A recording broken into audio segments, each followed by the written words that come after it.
Iran वो मुल्क है जिसे हर गैरतमंद मुसलमान इज्जत देता है, क्योंकि वो न कभी किसी के सामने झुका, न अपने दीन का सौदा किया।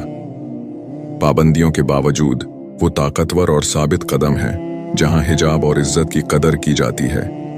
दूसरी तरफ सऊदी अरब, कतर और इमारात हैं, जो काफिर को हाथ मिलाते खरबों डॉलर्स का जहाज तोहफे में देते और नीम बरहना औरतों से इस्तकबाल करवाते हैं।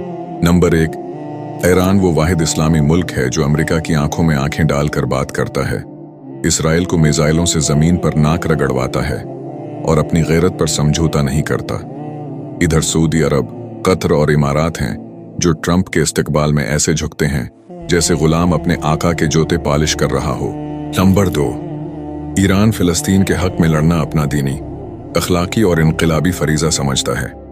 हालांकि फिलिस्तीन एक सुन्नी मुल्क है और ईरान एक शिया रियासत, मगर फिर भी वो फिलिस्तीनी खून को अपना खून समझता है।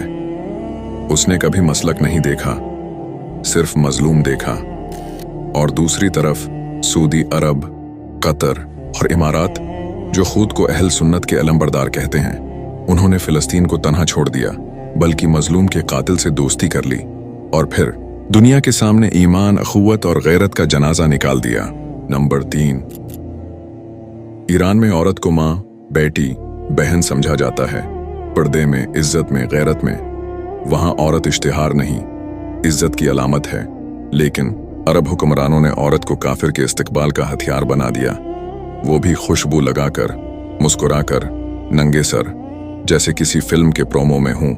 ये वही लोग हैं जिनके परचम पर कलमा लिखा है और उन्हीं के महल्लात में बेहयाई नाचती है। अगर जरा बराबर भी शर्म बाकी है तो कम से कम कलमे का तो लाज रखो। नंबर 4, ईरान के जवान हुसैनी फिक्र पर मरते हैं। बातिल से टक्कर लेना उनकी पहचान है, जबकि अरब हुक्मरान